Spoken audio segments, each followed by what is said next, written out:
और कानून की जो खिलाफ वर्जियां और अमन अमान का मसला हर कहीं जिसने मेरे साथ करना वो मेरे साथ कर लेंगे।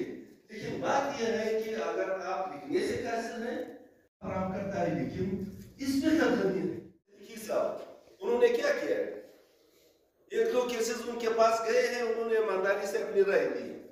अगर मेरे पास भी आ जाता है, डॉक्टर साहब के पास भी चला जाता है, आप दोस्तों के पास भी आ जाता है, तो उसने मुल्क के साथ, लोगों के साथ इंसाफ और अच्छाई की है। अच्छाई की सजा यह है कि फाइज साहब को नहीं छोड़ो। वो ईमानदार क्यों है? बाबा तुम्हें क्या चाहिए? बेईमान चाहिए तो गलिया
सबने ही मिल के सोचा है इस बात पे।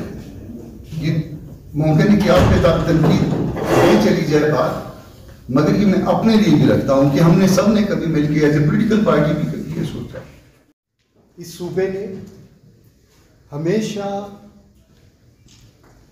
सूबाई खुद मुख्तारी और उन तमाम कुव्वतों को हमेशा चैलेंज किया जिन्होंने इस मुल्क के आमरीत मुसलत हर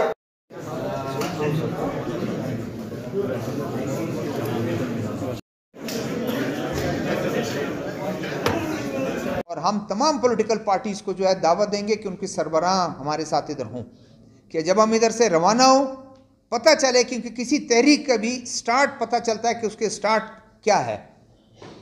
तो हम सोचते हैं कि समझते हैं कि हम आपको दावत देंगे। मजदूर तंजीमें जो बिल्कुल हमारा एक उसका हिस्सा है, तलबा, यंग डॉक्टर्स,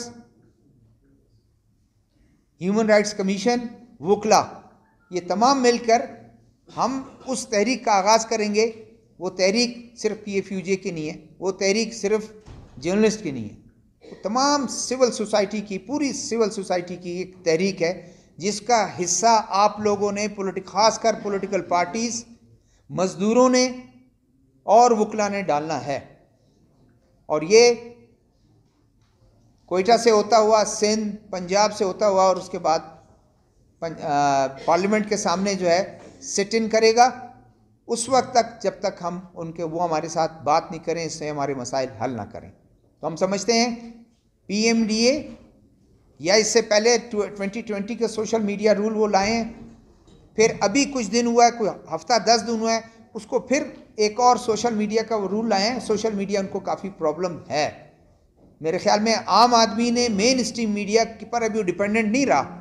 अब उनके पॉलिटिकल पार्टीज जो आपके वर्कर हैं वो अब डिपेंड नहीं करता सोशल मीडिया उस पर, मेन स्ट्रीम मीडिया पे। वो खुद अपने लोगों से कांटेक्ट करने के लिए पोस्ट डालते हैं, लोग उसको व्यू करते हैं और देखते हैं और सबको इत्तला होती है।